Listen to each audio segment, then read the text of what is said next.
ایک شخص نے اپنی نوجوان اور خوبصورت بیوی کے کہنے پر اپنی ماں کو گھر سے نکال کر گداگری پر مجبور کر دیا۔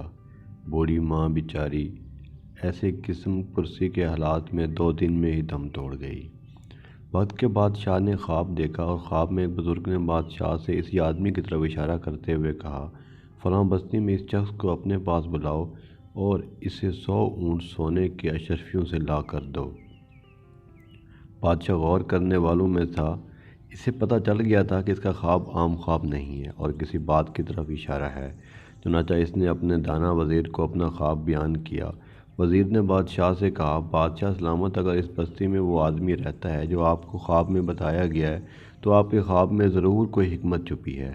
بادشاہ نے وزیر کی بات سن کر اپنے 7 سپاہیوں کا دستہ لیا اور بزرگ کی بتائی ہوئی بستی میں خود جا پہنچا اور بستی کے باہر درخت کے نیچے بیٹھے ایک بوڑھے بارش سے اس شخص کے بارے میں دریافت کیا۔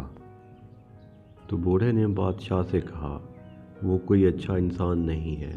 وہ اپنی ماں پر ظلم کرتا تھا اور اس کے ظلموں کی تاب نہ لاتے ہوئے اس کی بوڑھی ماں دنیا سے رخصت ہو گئی۔ جائیں بستی میں پہلا مکان اسی کا ہی ہے۔ بادشاہ جب اس شخص کے دروازے پر پہنچا تو وہ شخص بادشاہ کو دیکھ کر خوف زدہ ہو گیا۔ اسے لگا کہ بادشاہ اب اسے اس کے اعمالوں کی سزا دے گا، مگر بادشاہ اسے اپنے ساتھ محل لے کر آیا اور اسے 100 اونٹ سونے کی اشرفیوں سے لاد کر انعام کے طور پر دیے، جنہیں پا کر ظالم کی تو لاٹری لگ گئی۔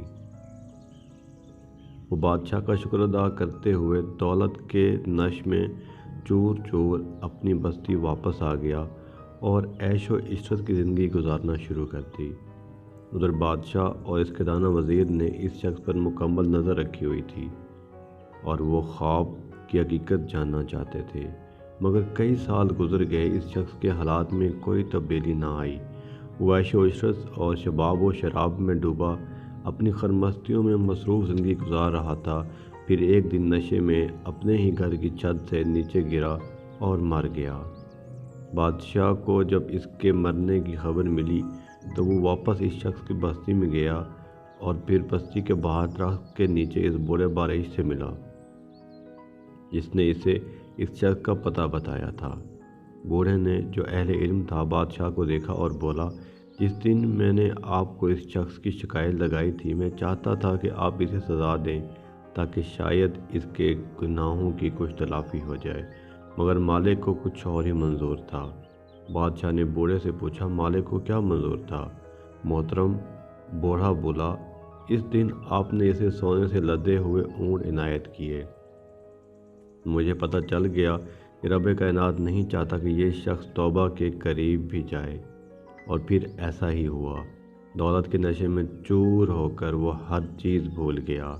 آسائشوں نے اسے نہ تو اس کے خالق کو یاد کرنے دیا، نہ ہی کبھی اسے اپنی کیے ہوئے کاموں پر ندامت ہوئی، اور اسی عیش و عشرت میں اس نے کبھی توبہ نہیں کی اور گر کر ہلاک ہو گیا۔